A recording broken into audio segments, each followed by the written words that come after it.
but he was afraid about the God being angry. And this is the same that happens with data. Data itself, it doesn't give us anything. It's the consequences, it's what you can read from there, it's what it can happen. So at the end, our work is based on understanding the context, reading different contexts, and finding out ways to take advantage of that. So actually we are living in a world where almost the totality of the information is created and transmitted and understood in a total digital environment. And that's a quite interesting fact. And connected to this one, that when you search data in Google, this is what you actually find. We have a really weird understanding of what data is. And this, as human beings, is a huge problem that we are facing. Because everything that is surrounding us is based on data-driven decisions. And although that this is happening, although that today we are living in the era of information, in the economy of information, this is what we humans understand of data. Matrix. Pure matrix. And this is really far away of what data really is. That is talking about ourselves, about stories, about our nature, about our possibilities, about relations, about emotions. But although that we are investing lots and lots and lots of amounts of time, resources, people and money into creating huge amounts of information, we are not investing the same amount of time into being able to understand and communicate this information in a way that is meaningful and actually can generate impact and change in society. So here comes another question. Does data change the way we see our world? Can someone give me an answer?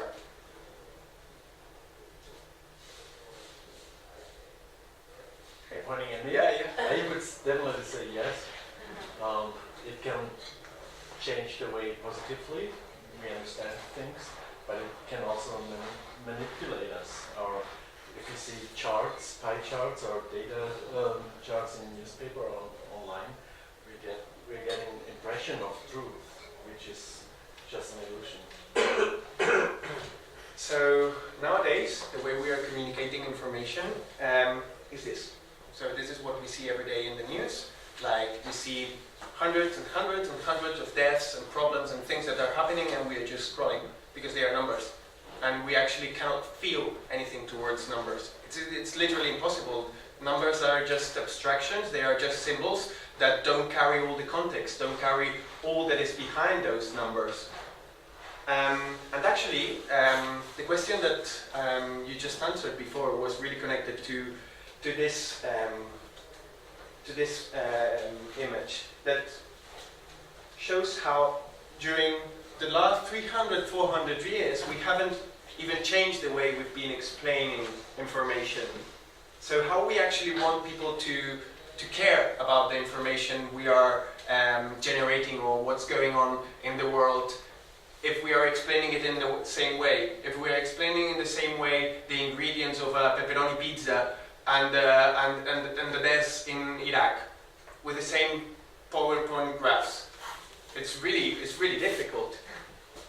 There is this quote from Stalin that says that one death is a tragedy and a million deaths is just a statistic.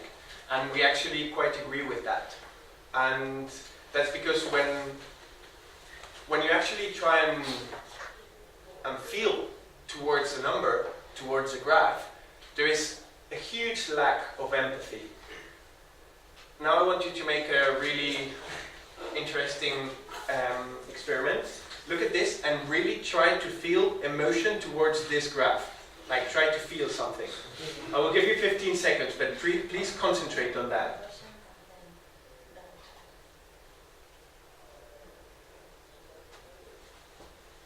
Can someone raise their hands when you are feeling something?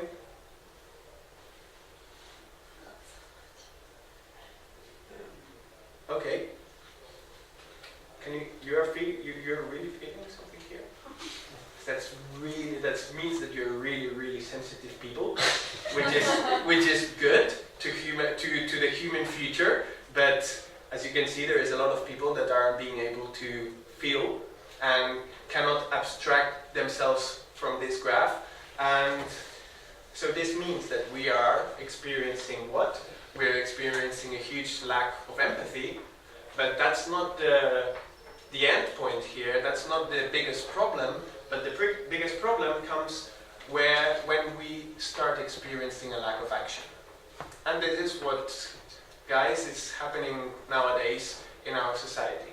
We are just like in this amazing picture of an artist that creates this kind of weird, is a photographer, that creates this kind of weird portraits with people sucked in their phones. This is what we actually are doing every day in our everyday lives, and with all the content that we are being exposed, we are just scrolling things. So, understanding that this is the context we are living, our work is trying to make a scan of what's happening, of the context that we are living, and trying to find out new ways, new data languages, new at the end, new connections that can help us put some light on the way we are communicating. Actually, before we were talking about this concept. Actually, we were outside and we made an experiment where we divided the place into two halves, and we asked everyone to place themselves into Trump supporters and non-supporters. And there was a discussion going on there. There was a discussion that was actually quite interesting, and it was because people were feeling part of either one or the other decision. They were being themselves the graph.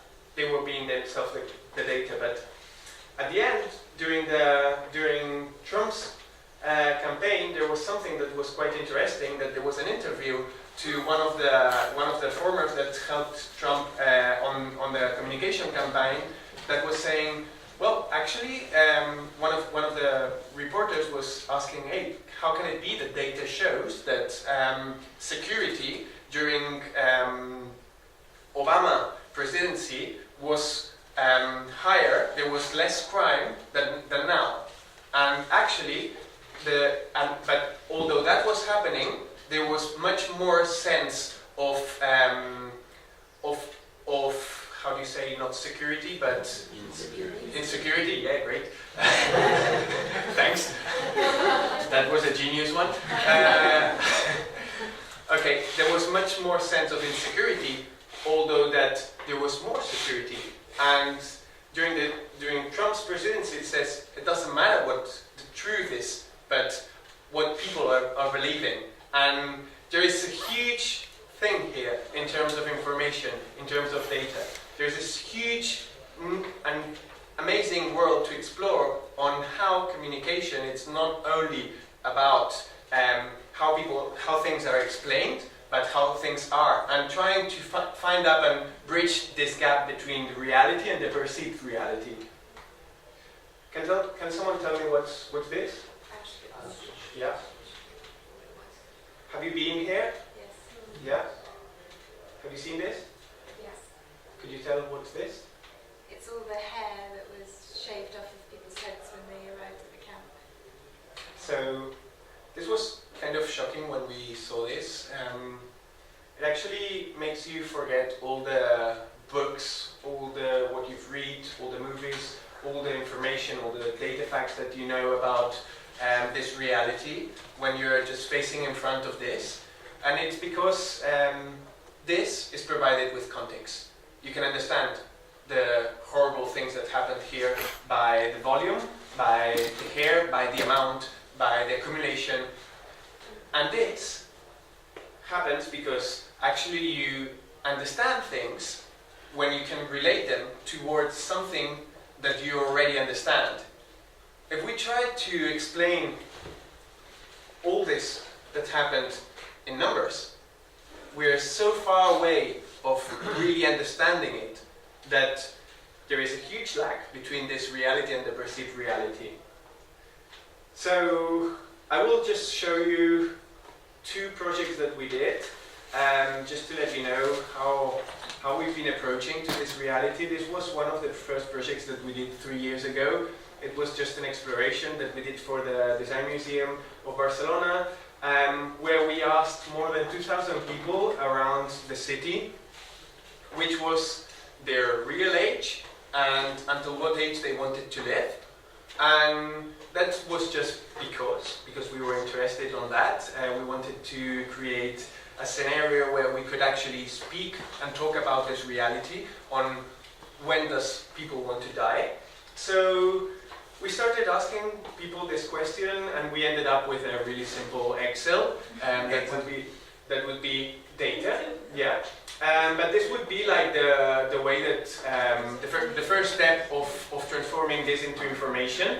Suddenly here, when you place this information and you organize it, what you can find is a graph that tells you people's real age and age until they want to live. You can see like kids, they want to live until they are 140 years old, which is like quite amazing. And as they get older, they realize that life is quite a shit, and then they decide, okay, I'll stop at 80.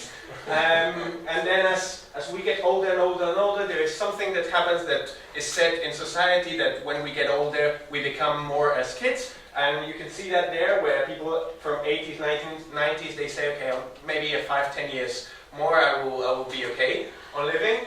And we had suicidal. Yeah, on suicide. what's that? That's a suicidal person. Yeah, someone that at 20 it says I'm gonna die at 20. What? 37. Yeah, what's that? It's the age of the Jim Morrison and everyone. Jimi Hendrix, Amy Winehouse. Yeah. So this is a trend. This is a death trend. It exists. There is people that would like to die on the 27th to become this part of this club. So we discovered quite a lot of things, but at the end, this would be until now how information is being explored. We've been exploring another path, which instead of creating infographics, we work on info experiences, where we are aiming to bring information in a whole different direction. And this was one of the first projects that we did. In life, there are things which we are able to decide, and others which we can't. Death is one of those things that plays between these two possibilities, where one can decide when to die, but not for how long they will live for. 800 balloons mark the point between one's real age and the age at which they would like to die, in contrast with their gender. The white balloons are the coordinates of those who don't know at what age they want to die, whereas the black balloons are the coordinates of those who do know at what age they want to die. A volatile and ephemeral peace that questions our desire to live, and an irrefutable end of a journey, or in other words, a lifeline. So this was just an experiment, as said. It happened during one day, but we learned a lot of things from making this approach, from transforming information in a whole different way. And it was that, first of all, if you want people to get engaged, if you want people to feel empathic towards what you're talking, you have to provide a context that is able to talk and to contain the information that you want to talk about. Because, for example, if I just went in the street and I stopped someone and I asked him, okay, when would you like to die? He would say, are you fucking crazy? And he wouldn't answer. But if we're creating a context where people are understanding what's happening they are feeling part of something, and they can understand in a way that a language that is more understandable, they're more eager to explain and share their information. So how did you do that? So basically this all started, this is a kind of a graph. It's the same graph that you saw before, but in 3 dimensions. So whenever people were saying, okay, I'm 27 and I'd like to live until the 80, they changed the white balloon into a black balloon. And actually it kept evolving, and when there was more coincidences in one coordinate, the balloon started to raise up, generating a 3D graph. But at the end this was quite an easy, simple thing, but it was talking about something as volatile and ephemeral as death in a way that helps towards talking about that in a space that was like really calm, in a space that was full of balloons that are really volatile and ephemeral. So actually what we understood here was that shifting from a very individual way of reading things towards a collective reading, people were starting to share, were starting to understand, and were starting to feel part of the information itself.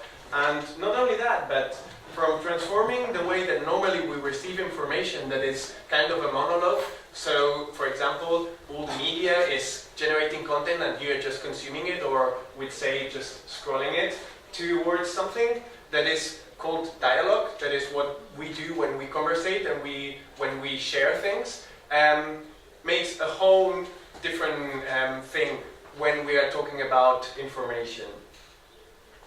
This is another example that we saw these 2 guys that was amazing in Venice Beach. There was these 2 guys that actually were in the street asking for money, but they weren't asking for money. If you can't read it, in this cardboard it says, which religion cares most about the homeless?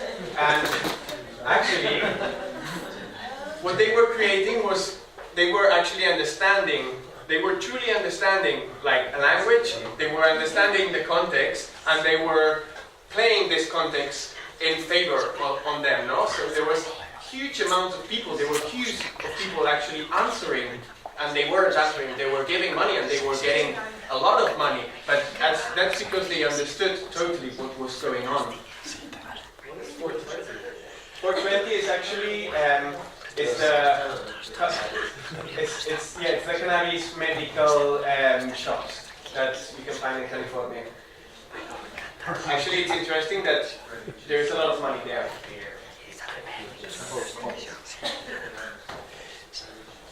This is another quite interesting thing, that it's a lake that if you've been in Pantada Sau, has someone been there? Okay. So normally when we read temperatures, we are used to, when we read the weather, we're used to this kind of graphs that are really weird, and actually they are really difficult to understand, or at least when you're a kid and you look at this, it's like, what the fuck is this? But suddenly, when you go to Pantada Sau, and I, for example, as a kid, when I was there going in the car, I saw this church that actually, it's a church that it's in the middle of the Pantada Sau.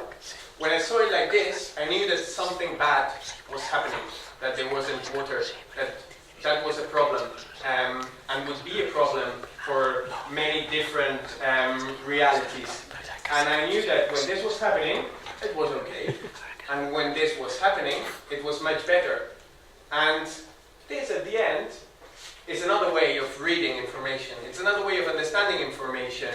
And it's a way that actually refers to this quote that I just said before, that we only truly understand something when we can relate it to something that we already understand.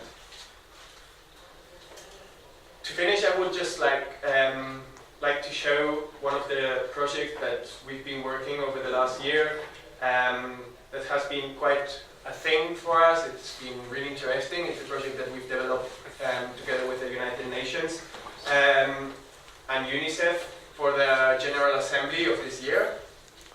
Actually, the people from UNICEF approached us with a huge problem, that was that they were having both huge lack of data, and a lack of data in the United Nations means a lack of action.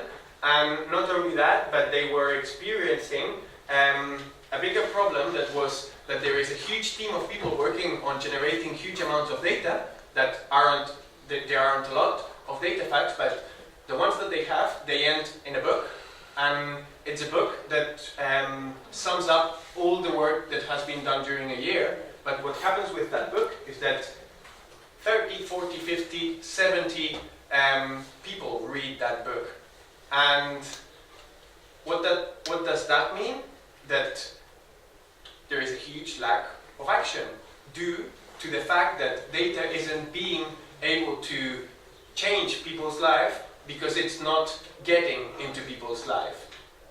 So they asked us actually to work out in a campaign where we could help UNICEF to raise importance in the fact that first of all, kids should be seen as one of the main key goals in the General Assembly, and that data should be also understood as one of the key facts. So what we did is this.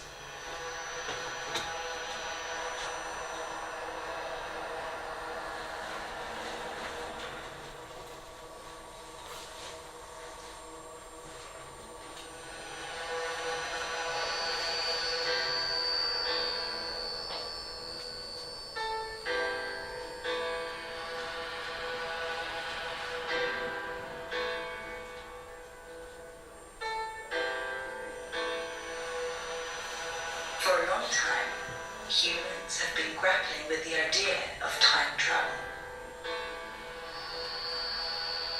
The goal of traveling to the past or the future has always challenged mankind to push the boundaries of technology and science. For the first time now, we have managed to create the technology that enables it.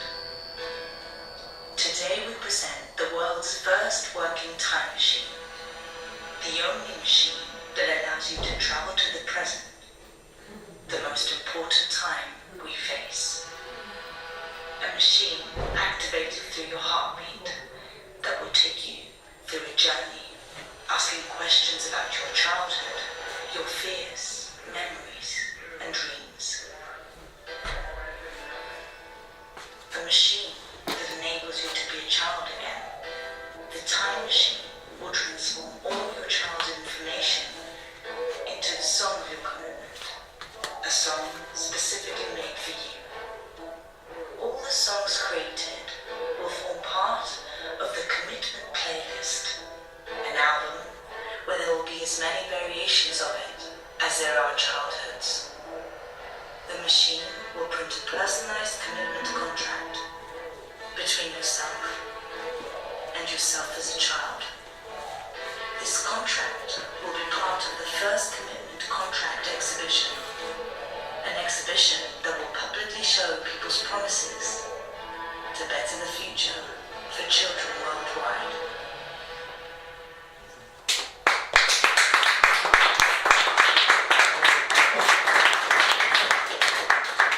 So here is Ban Ki-moon actually presenting a time machine, which is quite fuckingly weird, but it's also really nice. This means that this installation, this kind of campaign that is kind of really strange. Actually, we got the FBI looking into the time machine before it got inside. We had to make a lot of bureaucracy to bring the time machine inside the United Nations building. But after all this bureaucracy, the time machine was installed and Ban Ki-moon was the first to travel in time. Actually, this was a project that its aim was to bring people, all the decision makers during the General Assembly, to their own childhoods, and this by answering different questions like, for example, which was the name of your best friend when you were a kid, or what you wanted to be when you became a grown-up. And so by different kind of questions that happened inside this interactive experience, there was a contract, a commitment contract that was printed with your sign as a kid, and you had to sign it as an adult, committing to the cause and putting children on first instance whenever you were going to make decisions. After that happening, we started seeing a lot of people that were great game changers actually committing to this cause and signing all these kind of different contracts. So you had, for example, the people from Obama that wanted to be an astronaut, for example, or whoever that was in the committee, you know, somehow. At the end, this project that is approaching data information that until now had been generated and created into books. Now, what we did is we said, okay, we think that the best thing that we can do is to generate a time machine, a really one that works, and put it inside the United Nations. And by this idea that seems quite crazy, we ended up from putting in the ranking scale from 45th, the children's on first instance, to the 15th. So in the goals. So means that at the end, by having the ability to have information that yes, data has the ability to prove things, but also having the ability to communicate it in a meaningful way, in a way that can generate empathy and also can generate action, you can actually transform things. And you can actually transform the lives of many different persons. This is like the time machine. You can see it from different parts. But I would like to sum up saying that, as I said in the beginning, there is a lot of people, a lot of resources, a lot of companies investing a lot of money and time into generating huge amounts of information. But that's not only the fact. The thing is that we have to make a little shift from understanding this economical reality towards a more social reality of data, of information, to actually be able to make a change. And just to end up and sum up, from literature to art to cinema to historical facts, actually they haven't changed the world by what they've been, but how they've been explained. And I would like to end up with this sentence that says, the limits of my language are the limits of my world. So if we are facing a world that today we are living where everything that surrounds us is being created by data, is being shaped by data, our society is being shaped by data, our economy is being shaped by data, we need new tools to actually understand this information and be able to communicate it better. And that's it.